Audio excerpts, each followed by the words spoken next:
Okay, so once you grab that list from that URL that I showed you, what you want to do is input each Fiverr package onto the spreadsheet titled Fiverr Gigs. Now this spreadsheet is going to keep track of all the packages that you have purchased for each URL. So you don't have to worry about overlapping the packages and buying duplicate of the same package for the same URL, which could result in a penalty by Google. Now for the best practices, remember, you want to have about one package per URL per week. Don't overdo it, don't overspam it, just make it look as natural as possible, even though you can be a little bit looser because it's a tier 2 link pointing to a tier 1. Now for some of the link building best practices for the Barnacle and Parasite SEO, you may want to look at some GSA packages that you find out there. There are many out there, but remember, don't overdo these. If it's more than 1,000 link blasts pointing to your tier 1, don't pull the trigger. Kind of go for the ones that are kind of in the 500 to 1,000 range. You just really don't want to overdo these.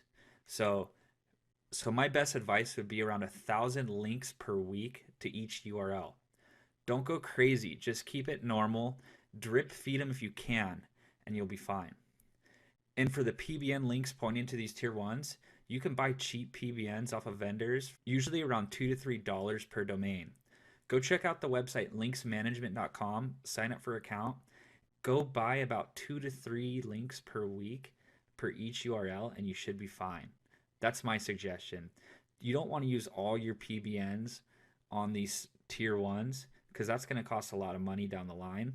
So just go ahead and buy these cheap PBN links for no more than $3 at a time, and you'll be fine. Okay, and lastly, I want to break down the anchor text ratio that you want to have for each tier 2. Now try and stick to these as much as possible, but it doesn't have to be perfect. It doesn't have to be exactly 25% of this or that, but you just don't want to spam it with all just exact match because obviously you're going to get hit up by Google. So about 25% of your anchor text should be relevant niche keywords.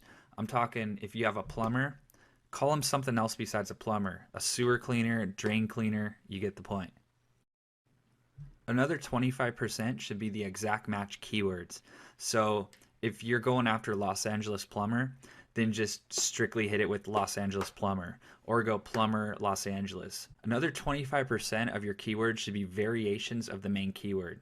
So if you're going after Los Angeles plumber, then throw plumber in front, plumber Los Angeles, plumber in Los Angeles, plumber around Los Angeles. You get the point. You just don't want to be too specific and just hit it with Los Angeles plumber. And the last 25% should be branded anchors. So if your company is Los Angeles Plumbing Company, then use the anchor Los Angeles Plumbing Company. Don't use the URLs with this because you're not actually pointing to that specific URL, but use the company name and you should be fine as far as branded anchors. Now that's it for this chapter of Barnacle and Parasite SEO, and I hope you enjoyed it. Thanks a lot.